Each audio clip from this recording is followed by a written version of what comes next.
mentales del creyente. Es interesante que la Biblia nos instruye acerca de lo que es nuestra mente, pero también nos dice cuáles son las responsabilidades que tenemos frente a ello. Hasta ahora hemos visto que la mente es algo muy grande. Hoy vamos a confirmar esta realidad. Pero también hemos visto que es muy importante que usted y yo decidamos en qué cosas ocupamos nuestra mente. Nuestra mente es un procesador. La mente ejecuta los pensamientos que llegan a ella. La Biblia dice de dónde vienen los pensamientos.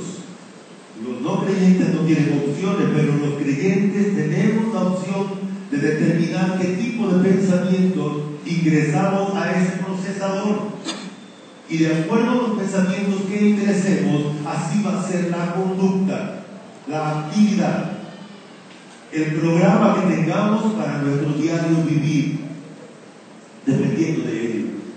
Dios no solo nos ordena las cosas que debemos pensar, sino que también nos provee los pensamientos sanos, los pensamientos prudentes, los pensamientos sabios que llevan, por supuesto, a un individuo a actuar de manera sabia, de manera prudente.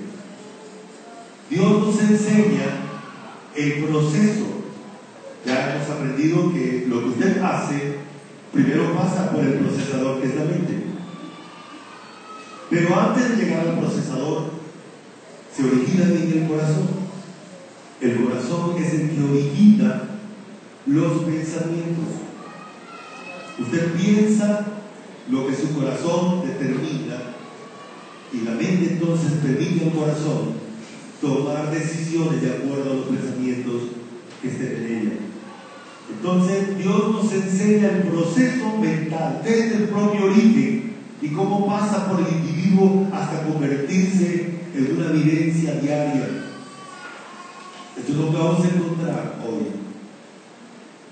Las verdades divinas sobre nuestra mente nos ayudan a saber lo que pasa internamente en nosotros desde que se conciben las acciones que ejecutamos. Me llama mucho la atención que lo que vamos a encontrarnos hoy es que Dios nos busca no tanto por las acciones serán algo lógico.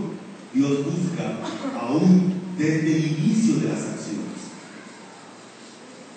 hasta el producto de ella, como lo encontramos en este versículo. Uno de los ejemplos de esto es que el Señor Jesús le dice al pueblo, le trae a los discípulos, le dice: oíste que fue dicho en el Antiguo Testamento, no adulterarás. Pero yo os digo que cualquiera que mira a una mujer para codiciarla, ya adulteró. ¿Por qué? Porque para Dios las acciones se conciben en la mente y luego se ejecutan. Este individuo que en su mente concibió adulterar, lo va a lograr. Lo va a lograr. Entonces Dios no se engaña. Dios nos juzga, nos conoce desde el mismo inicio de las acciones. Es el Salmo 129 que nos dice, ¿recuerdan? Oh Señor, tú me has examinado, tú me has conocido, tú has conocido mi sentarme, mi levantarme. Y dice, detrás y delante me rodeaste. La idea de ese salmo es que Dios tiene un conocimiento total, completo de nosotros, desde antes de que lleguen los pensamientos a nuestra mente. Dios los sabía.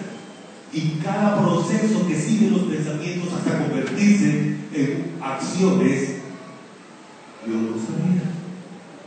Dios lo sabía. No tenemos con qué engañarnos. Pero hay otra realidad. El único que conoce todo este proceso a cabalidad es Dios. Entonces, nos ayuda a saber lo que pasa internamente en nosotros desde que se conciben las acciones que ejecutamos hasta el producto de ellas.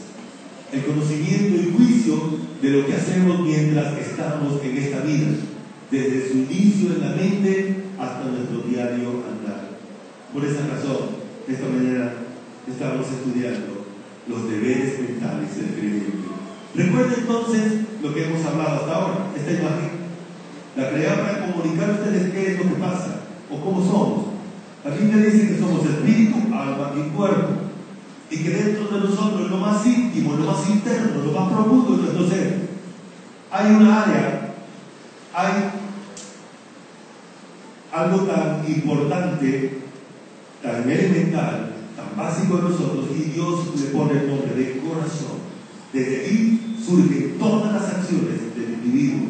Una de esas acciones es el pensar. El pensar. El pensar. Por esa razón, la mente es la capacidad de procesar los pensamientos para la comprensión. Y ahí vamos a encontrar diversas clases de pensamiento. Todo eso lo que está en la mente: pensamientos, entendimiento, mirar, ver, considerar, decidir, analizar, juzgar, discernir, sospechar, imaginar, premeditar, planear, arrepentirse, amonestar, la voluntad, el recuerdo, el cuidado, etc. Hay una cantidad de cosas, mucho más allá. Este es un panorama muy sintetizado de lo que es la mente. Pero todo lo que nosotros hacemos en esta vida tiene su origen divino. La Biblia habla del camino en este versículo que acabamos de leer y tiene que ver con nuestra forma de vivir mientras pasamos en esta vida. Muy bien. La primera responsabilidad que el creyente tiene, el primer deber que el creyente tiene, es conocer la complejidad de sus propios pensamientos. Conocer la complejidad de su mente. Vamos a ver algunos elementos de esta complejidad. Vamos a hacer el ejercicio, hermanos. Ustedes leen muy bien, muy bonito. Así que, ¿están listos? A la cuenta de 3, el micrófono captará entonces la voz solamente de ustedes. Bien fuerte para que quede registrado allí en el computador. 1, 2, 3. Engañoso es el corazón más que todas las cosas y perverso. ¿Quién lo conocerá? Yo, Jehová, que escudriño la mente, que pruebo el corazón para dar a cada uno según su camino, según el fruto de sus obras. Pero no sé si usted ha oído, por supuesto que sí, algunas ideas como esta: conócete a ti mismo. ¿Han oído? Conoce tu interior. Pues recuerda que Dios termina el versículo 9 con una pregunta reflexiva, pero contundente. ¿Quién lo conocerá? Ninguno es capaz de conocer su corazón, ninguno es capaz de conocer su mente. Es más, si fuese así, nadie tendría problemas con la alteración mental. Nadie tendría problema con el miedo. Los pensamientos se apoderan de nosotros de manera incontrolable. Usted y yo ni siquiera estamos preparados para esa realidad. Pero es una realidad. Por esa razón vamos a encontrar que parte de esa complejidad es que el corazón, y recuerden que la mente es una función del corazón, es engañoso. La mente contiene engaño. Hay engaño en su mente. Parece entonces que el engaño es algo tan común entre nosotros. Nos gusta engañar, nos gusta que nos engañen. Nos pintan un pedazo de papel, un pedazo de metal que ya no sirve, nos lo pintan y nos lo venden. ¿Cierto? ¿Por qué lo compró? Usted le pondrá el nombre que sea, la justificación que sea, pero eso es un engaño. Nos gustan las cosas infladas. La palabra entonces engaño aquí dice: engañoso es el corazón. Es que el corazón o la mente humana normalmente se orgullece, se autoengaña, se cree más que él mismo. Así es la mente de nosotros. ¿Cuántos de nosotros no creemos que si no trabajamos no comemos? ¿Cierto? No. Y si yo no trabajo, entonces me voy a morir de hambre. Pues le cuento que si así fuera, no habría indigencia en Colombia.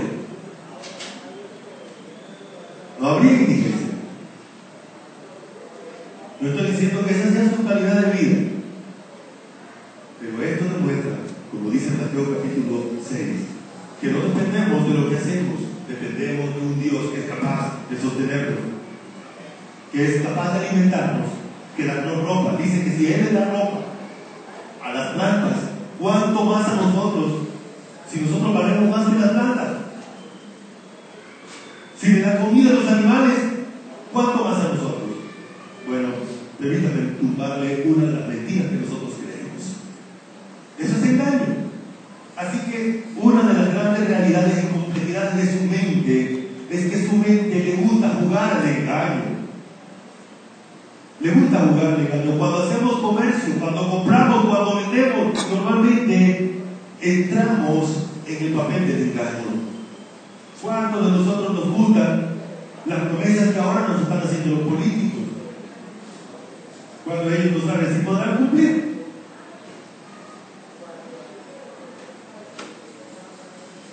Pero nos gusta el engaño. Nos gusta engañarnos y nos gusta que nos engañen. Esa es la realidad. Dios dice, es que tu corazón es engañoso. Es engañoso. A usted le dicen, mire, no haga esto porque le puede ir eso. No, no me va a pasar nada. Cuando Dios ha dicho. Pasaban una vez una imagen, una corderita, se hizo novia de un lobo.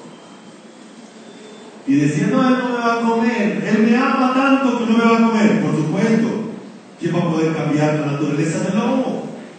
Si el lobo come ovejas. Pero al corazón humano le gusta engañarse. Le gusta engañarse. Otra imagen que vi por ahí era un globo, una globita que se hizo novia de un cactus. Él no me va a hacer daño.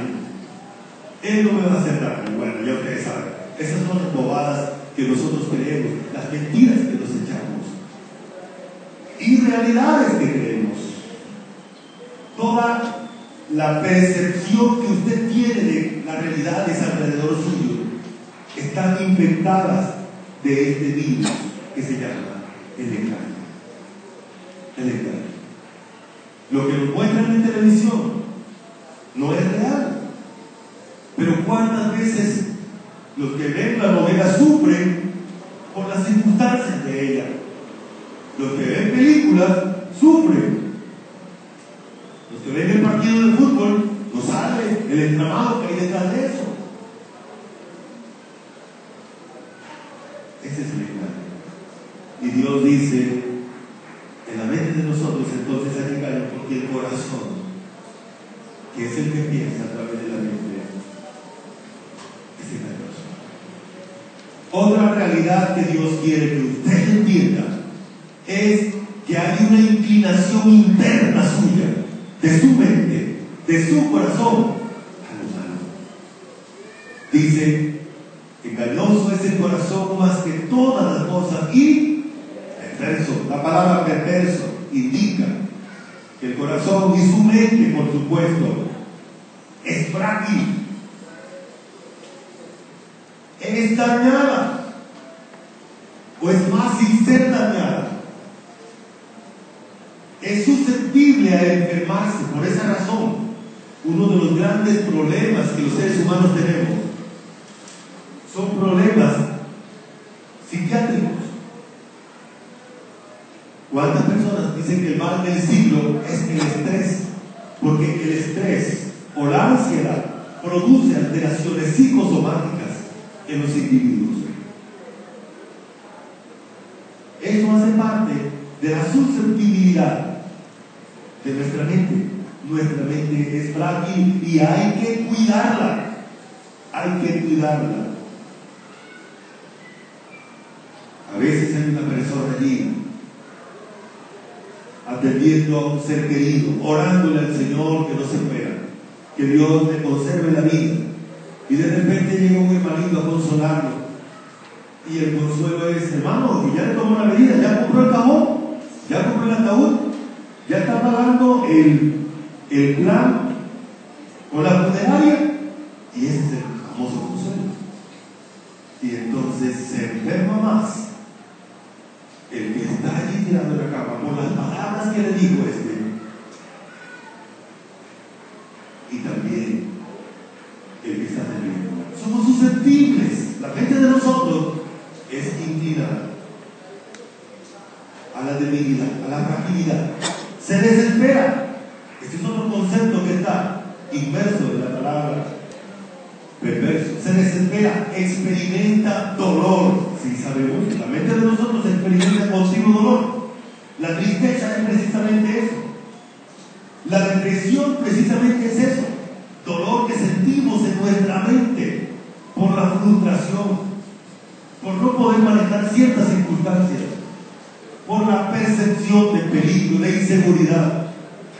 Y por último, la mente y el corazón están inclinados hacia los amigos. Son realidades que usted y yo tenemos que reconocer. Es ineludible. Dios no miente. Usted y yo lo hemos comprobado, ¿cierto? Lo hemos comprobado. Hemos visto la fragilidad de nuestra mente, aún hacia lo malo. Voy a darle un pequeño ejemplo.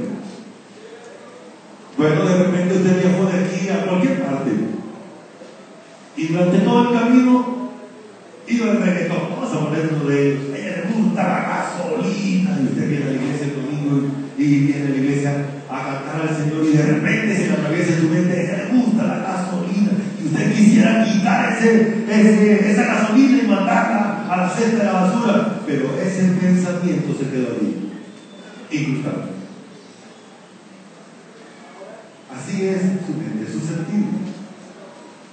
Una tercera realidad que usted tiene que reconocer es que usted se autodesconoce. Usted no es capaz de conocerse a sí mismo.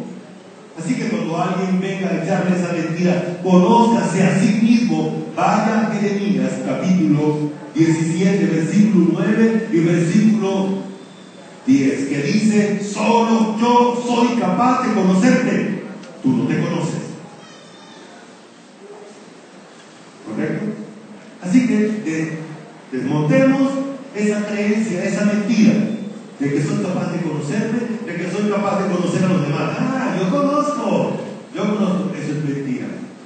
El conocimiento de nosotros es limitado. ¿Correcto? No somos capaces de conocer todo. Quiero corregir esto. No es que no conozcamos como seres humanos.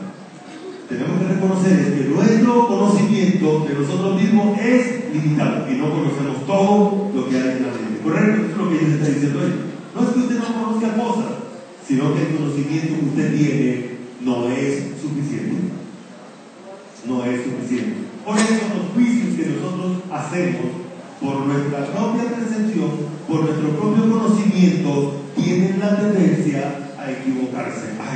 Me equivoqué. ¿Saben cuál es el gran problema? Que uno de los primeros problemas que es engañoso es: nos subimos allá en lo alto, el orgullo, y decimos: no, que yo no me equivoco. Se equivoca usted, pero yo no me equivoco. Mentira. Es mejor que se humille. Más tarde vamos a llegar allá, porque una responsabilidad, un deber suyo es pensar de manera humilde. Cristo es el modelo de esa humildad. Esto significa que usted y yo tenemos que reconocer que somos. Somos susceptibles, somos frágiles, somos solo seres humanos, no somos Dios, y por lo tanto no podemos juzgar como Dios. Entonces, tenemos un desconocimiento. Dice: ¿quién lo conocerá? La mente de nosotros tenemos que reconocer que no somos capaces de conocerla completamente. Tenemos que ir a Dios para que Él transmita su conocimiento hacia nosotros. Por esa razón debemos ir a la Biblia y estudiar un tema tan importante como es la mente. Dios usa muchísimos conceptos para hablar de la mente. Inclusive, más tarde vamos a hablar de poner la mira. Y es poner la mira, es poner la mente. Es poner la mente. La Biblia dice: dedicarse, ocuparse. Los que se ocupan de las cosas del Espíritu. Y la palabra ocuparse allí es ocupar la mente. Así que Dios habla del tema de la mente con amplitud, con precisión, que usted y yo tenemos que reconocerla y tenemos que aprender de ella. Así que cuando Dios nos dice que nosotros no somos capaces de conocernos, es para que vayamos a Él, para que Él nos transmita su conocimiento y no dependamos de nuestro propio conocimiento de nuestra propia opinión, como dice el proverbio. ¿Correcto? El cuarto reconocimiento que debemos tener o hacer es reconocer que Dios sí conoce absolutamente todo. ¿Cómo se llama ese atributo de Dios? Omnisciencia. Él tiene un conocimiento total, absoluto, completo. Me llama mucho la atención que el Salmo 139 nos habla de que el conocimiento de Dios es adentro, afuera, arriba, abajo y por todas partes. Dios conoce los pensamientos desde todos los ángulos. Bueno, tenía días de no modelar y en estos días, el lunes que tuve un accidente por ahí de trabajo, me tocó, bueno, póngase en esta posición. Me estaba tomando una placa, rayo X, y póngase en esta posición, póngase en esta posición. Ni siquiera esa máquina que traspasa nuestro cuerpo tiene la capacidad de verlo. Nuestro cuerpo tiene que girar para poder permitir que haya una mejor visión de nuestros huesos internamente. A Dios no le pasa eso. Su mirada es suficiente para vernos por todos los lados, de arriba a abajo, de adentro a afuera. Dios tiene una percepción impresionante de todas las cosas. Y por esa razón es mejor depender de su percepción que de la nuestra. ¿Están de acuerdo, hermanos? La nuestra siempre será solo humana, solo humana. Hay de aquellos que se creen dioses en su percepción. Voy a darle un consejo. Una manera de pensar humilde es darnos siempre un lapso de que puede haber un error en nuestra percepción. Muy bien. Y miren, este salmo, el Salmo 139, comienza así: oh Jehová, tú me has examinado y conocido. Tú has conocido mi sentarme y mi levantarme. Has entendido desde antes mis pensamientos. Has escudriñado mi andar y mi reposo y todos mis caminos. Este término camino tiene que ver con los pensamientos, y desde los pensamientos se dirige la vida del individuo. El individuo toma la decisión. Usted está hoy en esta mañana porque usted incluyó el estar aquí como parte de su actividad de hoy domingo. Eso es lo que se llama camino. Usted hubiera podido decidir a dónde ir esta mañana, ir a otra parte, pero usted decidió venir a adorar a Dios, venir a aprender de Dios. Obvio que eso lo hacemos porque el Espíritu Santo interviene en nuestra mente. Pues aún no está la palabra en mi lengua, y he aquí, oh Jehová, tú la sabes toda. Detrás y delante me rodeaste, y sobre mí pusiste tu mano. Miren, detrás, delante, sobre. Miren la percepción, miren el conocimiento completo de Dios sobre nuestra vida. Quinto, reconocimiento. Reconozca que Dios escruta su mente. Dios escruta su mente. Yo, Jehová, ¿qué es lo que hace Dios? Escudriño la mente. ¿Qué significa este término? El término indica explorar cada parte de la mente. El único que tiene la capacidad de explorarla, de penetrar cada pensamiento, es Dios. Dios penetra cada pensamiento. Usted no podrá pensar sin que Dios sepa lo que usted ha pensado. Es más, según el Salmo 139, Dios ya sabía lo que usted va a pensar. Dios sabe su inclinación, la inclinación de su corazón. Dios lo sabe. El término escudriñar indica examinar íntimamente, lo más íntimo, lo que nadie ve de su mente, dice Hebreos Hebreos 4:13, perdón, está desnudo ante los ojos de aquel a quien tenemos que dar cuenta. Usted y yo no podemos ocultar lo que pensamos delante de Dios, delante de los hombres, delante de usted mismo también, pero delante de Dios no se puede. Dios conoce cada pensamiento suyo. Así que es mejor que reconozca la complejidad que hay en su mente. Así es usted, pero así es Dios frente a su mente. 6. Usted no puede escaparse del juicio que Dios le hace a usted. Este versículo indica que Dios juzga el corazón.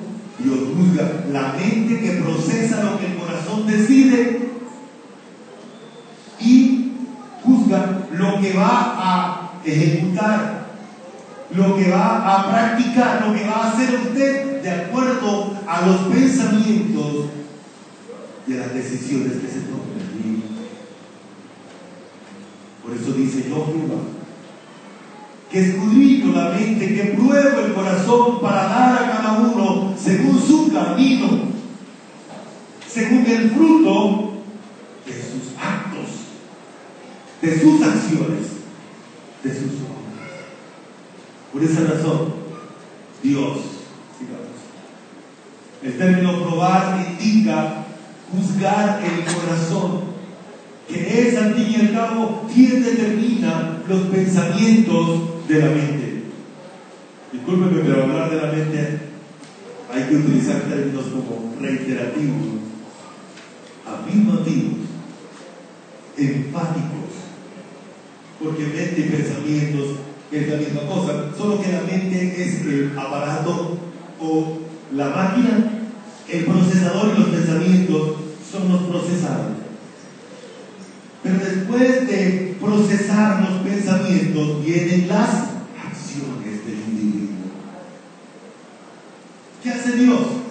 Dios no tiene que esperar que usted haga las cosas. Dios ya las sabe, las prueba y lo juzga. Usted es culpable desde el origen de los pensamientos, porque los pensamientos van a dar como resultado las acciones, y las acciones van a dar como resultado una repercusión, un fruto, un producto, un efecto.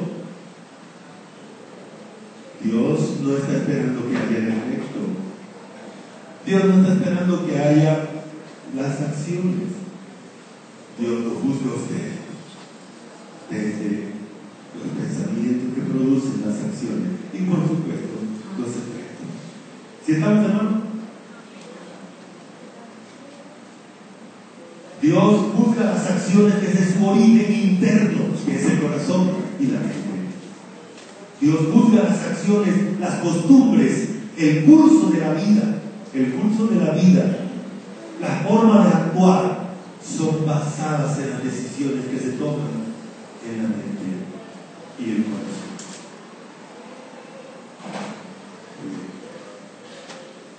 Sigamos. Dice que Dios da según el fruto. El fruto ya es lo último. Primero viene el corazón, que es al fin y al cabo quien determina. Ese es el orden. Luego entonces la mente comienza a maquinar, a procesar los pensamientos de acuerdo a las decisiones del corazón. Y entonces se establece el curso de vida. La palabra camino indicaba entonces el trayecto que seguía un individuo desde una parte hasta la otra parte. En aquella época, el camino normalmente era donde las personas pisaban continuamente para ir de una ciudad a otra ciudad, de un pueblo a otro pueblo. La idea aquí son las acciones que ejecuta el individuo en el transcurso de su vida aquí en la tierra. Eso es.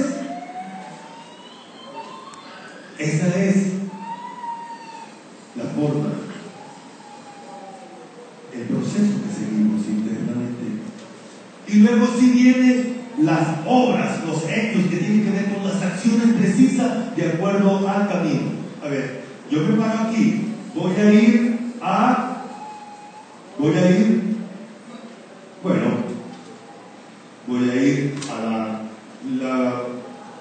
la 0. Quiero ir a la 0,13. ¿Qué tengo que hacer yo para ir a la 0,13? Ya, desde aquí proyecto mi camino. Entonces yo digo, bueno, ¿por dónde me voy? ¿Me voy por la 13 o me voy por la 14? Yo decido. Ahora, pero para llegar de aquí, desde el punto donde estoy exacto, hasta la 0,13, ¿qué debo hacer? Si continúo así, ¿voy a llegar? No. ¿Qué tengo que hacer? Voy a ejecutar las acciones que me lleven allá. Entonces, ¿cómo me voy?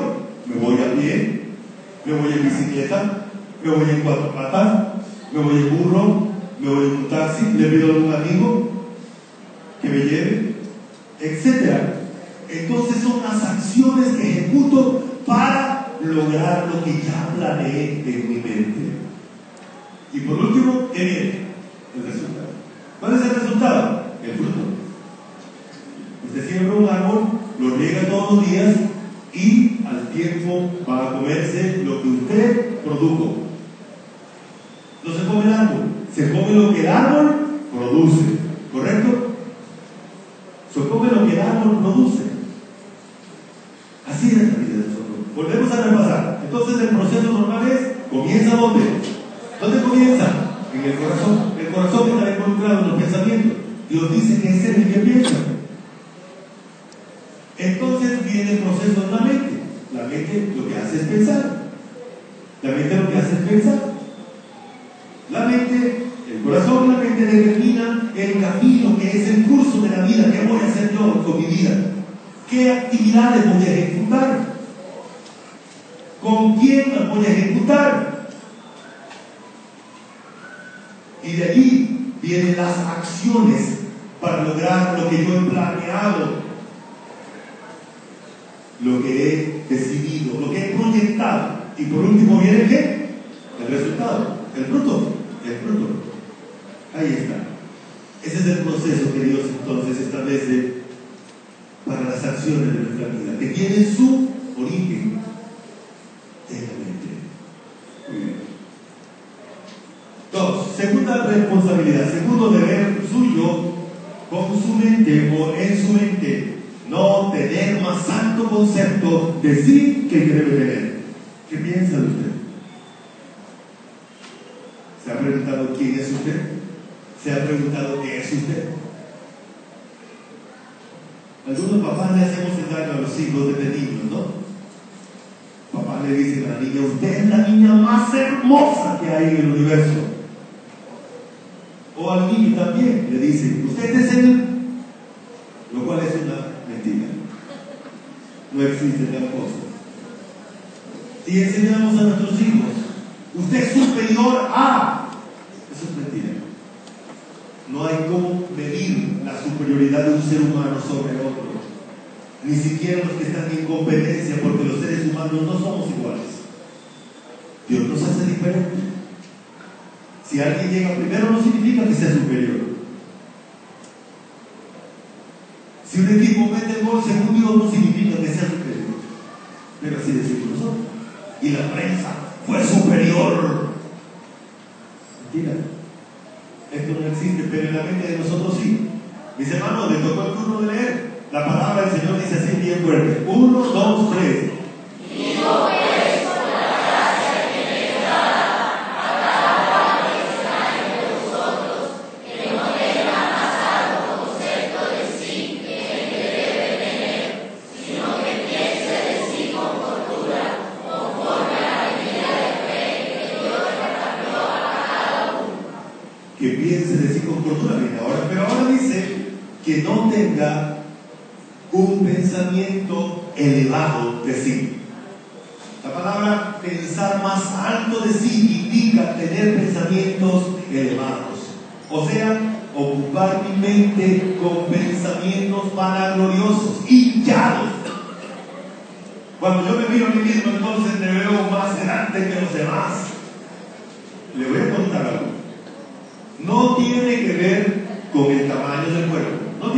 con el tamaño del cuerpo.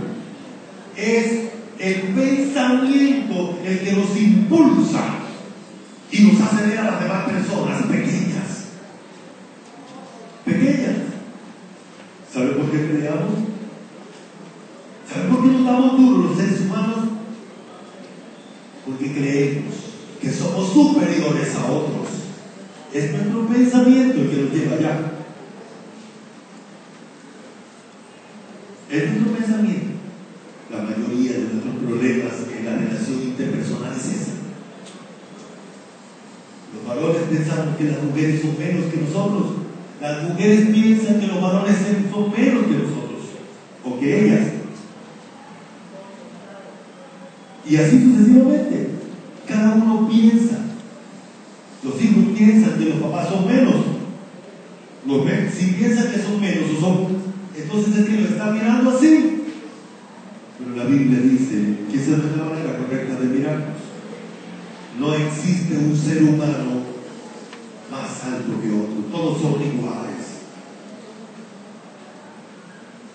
Ningún ser humano vale más que otro. En la vida pasamos tratando de ubicarnos en una mayor posición. ¿Cómo estaba organizada la ciudad de Cúcuta y todo el mundo? Por estratos. Se habla de un estrato más alto que otro. No existe tal delante de Dios. ¿Para qué estudiamos? Le decimos a nuestro hijo: mi hijo, estudie para que sea alguien o para que sea más. Esa no es la motivación correcta. Nadie es más que nadie. Ahora, es correcto que estudie. Y es correcto que entienda que si estudia, luego va a sacar una carrera, esto le va a dar una mejor posibilidad en algún aspecto. Pero eso no lo hace más que nadie, ¿correcto? No lo hace más que nadie.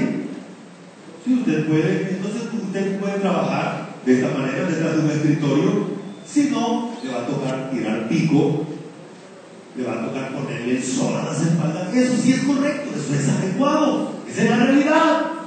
Pero no le vamos a decir al niño o al muchacho: mire, si usted estudia, entonces usted el título, y si tiene más título, usted hace un arrume de título, se sube sobre ellos y mira a la gente como cucaracha. Eso es lo que estamos diciendo de la gente. Eso es mentira. Los títulos no nos hacen más que nadie. Ni siquiera la cantidad de cosas que tengamos, de posesiones que tengamos, no nos hacen más que nadie. Nadie es más que nadie, no importa que tenga o que no tenga. Todos somos iguales. ¿Cuál es la realidad? El que tiene más, Dios le da más responsabilidades. Dios dice que le da dinero a los ricos para que los ricos luego compartan de ese dinero con los pobres. Esa es la realidad. Los que tienen menos dinero tienen menos responsabilidades en ese contexto delante de Dios. Tienen menos juicio. ¿Sí estamos? Pero igual tiene que responderle a Dios por lo que Dios le da. Miren esas pequeñas imágenes ahí. Una cosa es lo que somos y una cosa es lo que pensamos que somos, ¿cierto?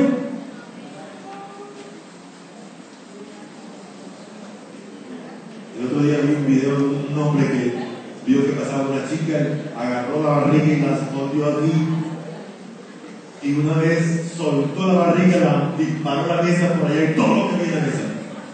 Y se armó qué tremendo reguero. ¿Y qué tremendo problema? Por no reconocer lo que somos. Seguimos leyendo porque Filipenses capítulo 2 dice que Cristo es el ejemplo. Siendo Dios, se hizo hombre.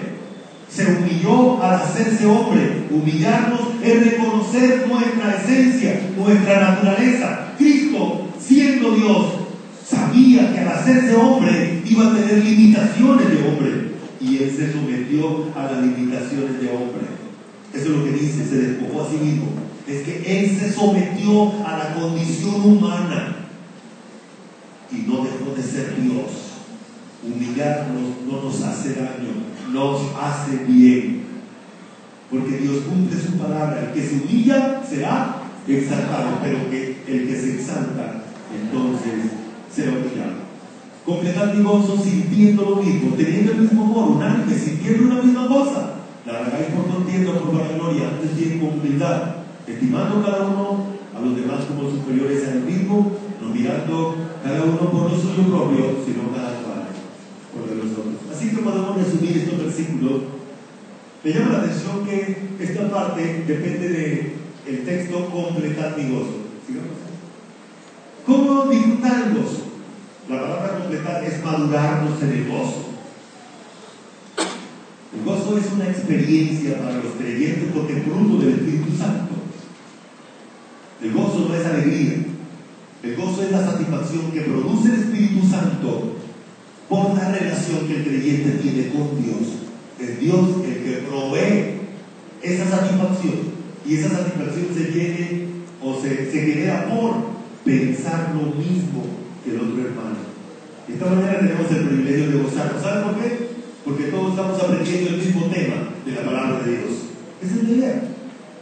Que nos sentemos juntos a estudiar la Biblia y eso produce gozo. El número 2, entonces, ame a su hermano con amor ágape. El número aquí. Ame a su hermano con amor ágape. Usted tiene el ágape porque Dios lo derramó en su corazón. Ahora practíquelo. 3. Sienta lo mismo que ellos. Si su hermano está pasando por una necesidad, vaya, acérquese a su hermano. No se burle de su hermano si está pasando por esto. Si su hermano se cae, como se cayó alguien por ahí de la escalera en estos días, no se ría. Siente el dolor del hermano. Ay, hermano, ¿qué le pasó?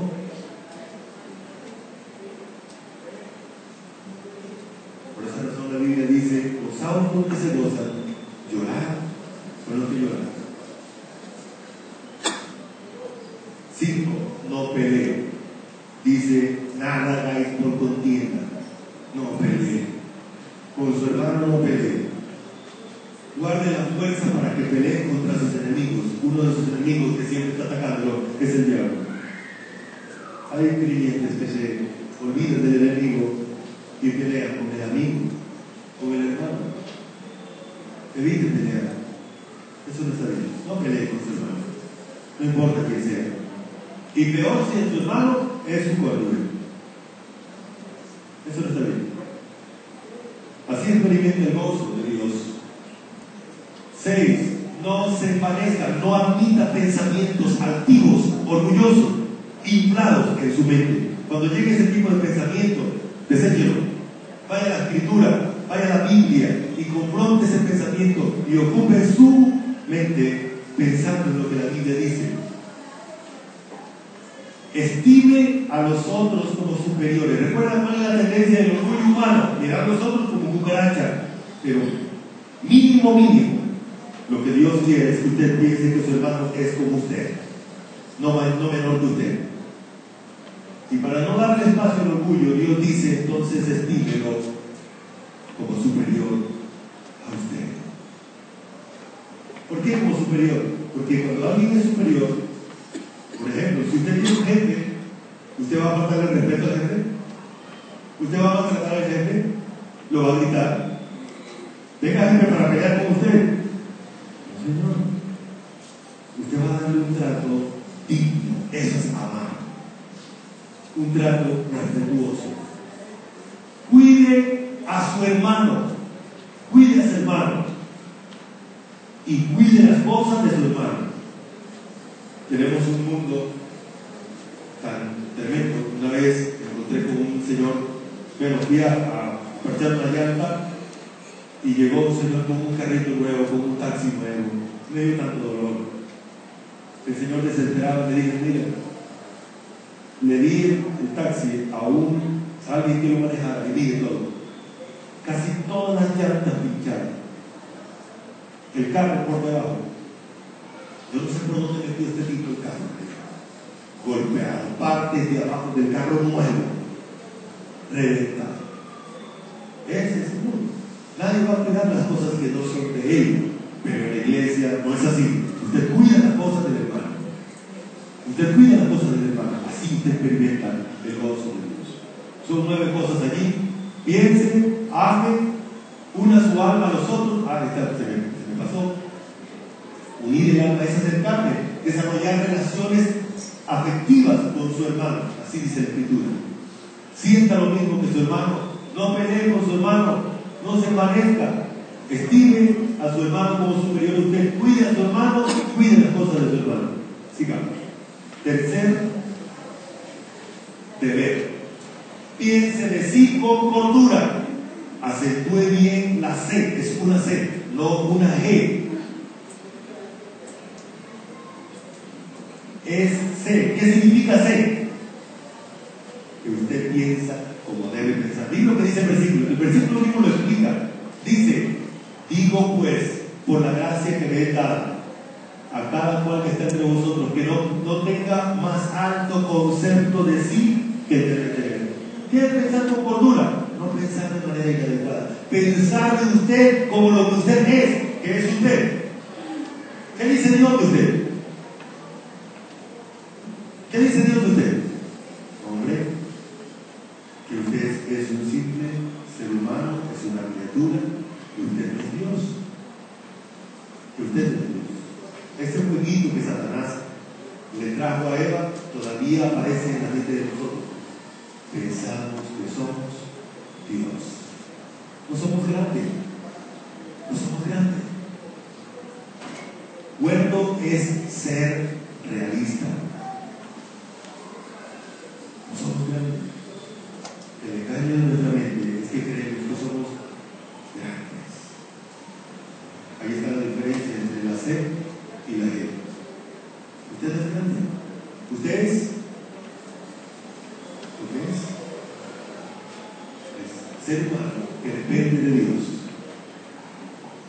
La palabra cordura tiene que ver con tener una mentalidad sana, sin influencia del mundo. ¿Qué dice el mundo de usted? Ay, usted es más que los demás, usted es. No, Señor. Dios dice que usted es un ser humano frágil, ¿cierto? Que las mujeres son vaso más frágil. Eso es lo que Dios dice.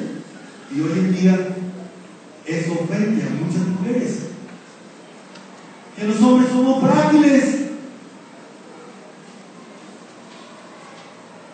¿Se acuerdan de que somos polvo? Eso es lo que somos, hermanos. ¿De qué nos asustamos? Si eso es lo que somos. No nos gusta que Dios nos diga las cosas como son, pero es mejor llenar la mente, ocupar la mente con lo que Dios dice que somos. Si Dios dice que somos polvo, es porque somos polvo. ¿Para dónde vamos cuando fallecemos? Para el polvo, la evidencia está ahí. ¿De dónde sacamos la comida diariamente? ¿De dónde nos provee Dios la comida? De la tierra. ¿Y qué es la tierra? Polvo. Esa es la evidencia más grande. Sin egoísmo, sin vanagloria. Eso es tener pensamiento de esa clase de mi mente. Eso es cordura. Eso es cordura. Ocupar la mente con los pensamientos de Dios, con lo que Él dice que somos. Vamos a mirar un momentico qué dice Dios que somos. Porque 1 Corintios 15:10 dice que por la gracia de Dios somos lo que somos. Entonces, ¿qué decimos nosotros? ¡Ay! Gracias a mi esfuerzo personal, gracias a mi papá, gracias a mi mamá. No, Dios dice gracias a mí. Lo cierto. Esa es la verdad. Esa es la verdad. Gracias al trabajo. Mentiras. Gracias a Dios. Es gracias a Dios. Y 2 Corintios 3:5 dice: no que seamos competentes por nosotros mismos para pensar algo como de nosotros mismos, sino que nuestra competencia o capacidad, ¿de dónde proviene? Claro, si usted tiene fuerza para estar aquí, para comer, para levantar, gracias a Dios que me da la fuerza. ¿Sabe que a veces nos olvidamos que hay personas que no pueden comer?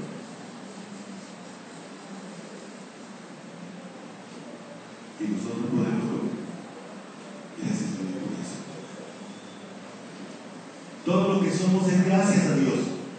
Y saben ustedes que Dios exige que asumamos esa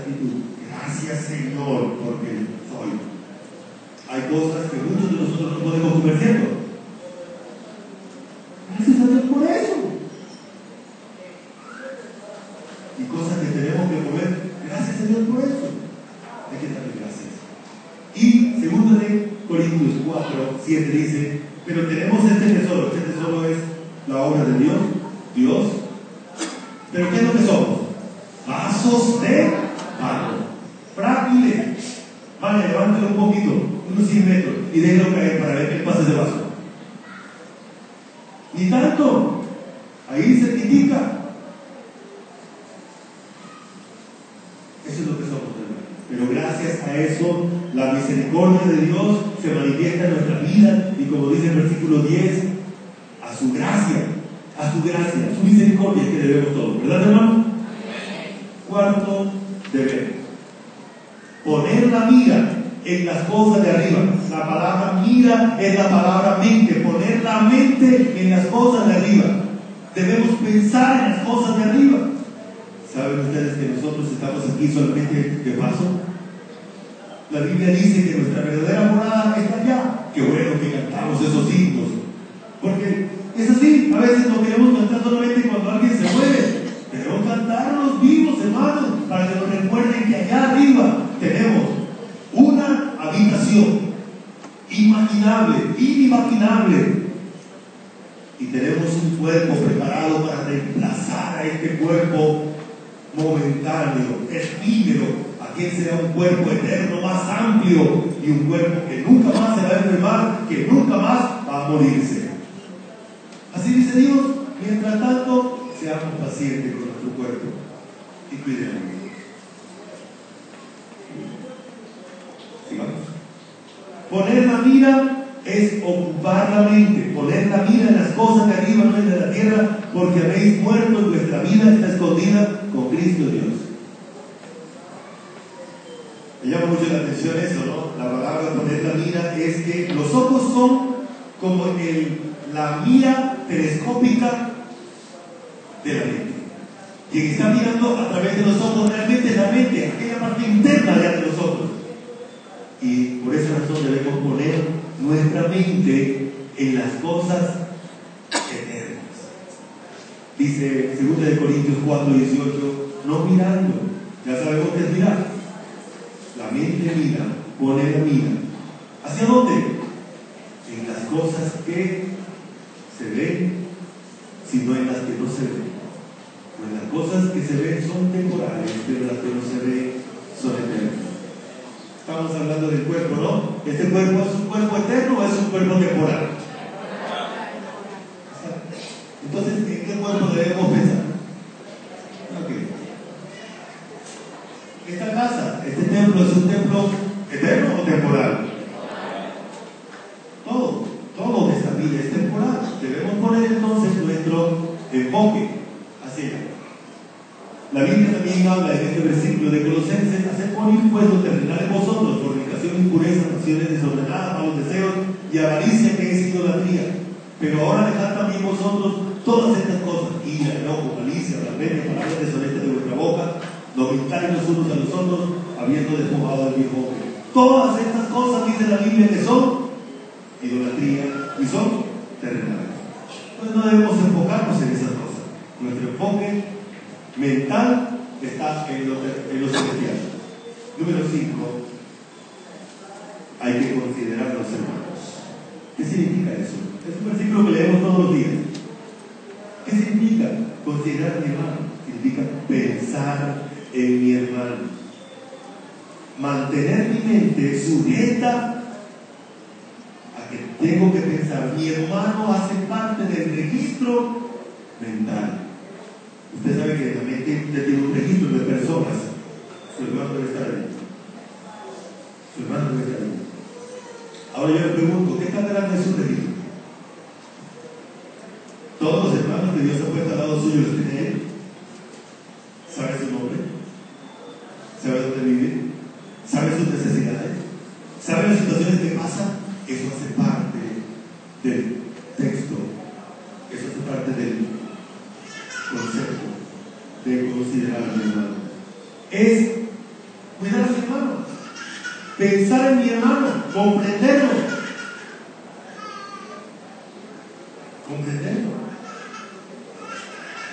Hay que conocerlo para comprenderlo. Preocuparme por sus necesidades, eso es lo que significa. Tener a mi hermano en mi mente para hacer esto. Muy bien. Me llama la atención, Dios dice, ¿para qué nos reunimos? Una de las razones para las cuales nos reunimos o nos congregamos es para ver a mi hermano. Yo debo ir a la iglesia. ¿Para qué debo ir a la iglesia? Yo tengo que darme cuenta, yo tengo a alguien que cuidar. ¿Y dónde nos encontramos? Bueno, a alguien no, a alguienes que cuidar. ¿Te das cuenta que hay hermanos que no están esta mañana? ¿Dónde están? Esas personas son parte de su cuidado. Dios la ha responsabilizado a usted. Y le da orden, cuida a su hermano. Nosotros no somos Caín. ¿Recuerda a Caín? ¿Qué fue lo que le contestó Caín? Cuando Dios le preguntó por su hermano, ¿soy yo acaso cuidador de mi hermano? Nosotros sí somos cuidadores de nuestro hermano, ¿verdad, hermano? Amén. Entonces dice que nos congregamos para estimularnos al amor y a las buenas obras. Muy bien. Congregarnos para estimularnos a las buenas obras. Miren esas imágenes. Ahí está. Por esa razón dice la Biblia, ¿no? Nos cuidamos, nos ayudamos el uno al otro. Cuando el uno tropieza, qué bueno que esté el otro allí para levantarlo, dice la Escritura, para animarnos. Esa es nuestra tarea. Para eso nos reunimos, hermano.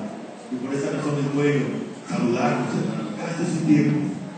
Parte del trabajo que Dios le ha dado a usted es que después del servicio, salude a su hermano. Mire cómo está, hermano, cómo está, cómo ha pasado, cómo va su vida, cómo pasó la semana, qué está haciendo. Muy bien. Congregarse para conducirnos juntos de manera superior, eso es lo que significa la palabra congregarse. Para ser dirigidos en comunión, en asociación para la adoración. ¿Sí? Por último, recordar al Señor. Nuestra mente tiene una función que también es recordar. Y ahora aquí Dios dice que debemos recordar. Vamos a leer. Le tocó a ustedes el turno, hermano. 1, 2, 3. Habiendo dado gracias, nos partió y dijo: tomad, comed, esto es mi cuerpo que por vosotros es partido. Haced esto en memoria de mí. Asimismo tomó también la copa después de haber cenado, diciendo: esta copa es el nuevo pacto en mi sangre. Haced esto todas las veces que la bebiereis en memoria de mí. Interesante. El Señor Jesús nos ordenó recordar. ¿Qué debemos recordar? Debemos recordar su persona. No está hablando Dios de una imagen, porque no tenemos imagen de Cristo.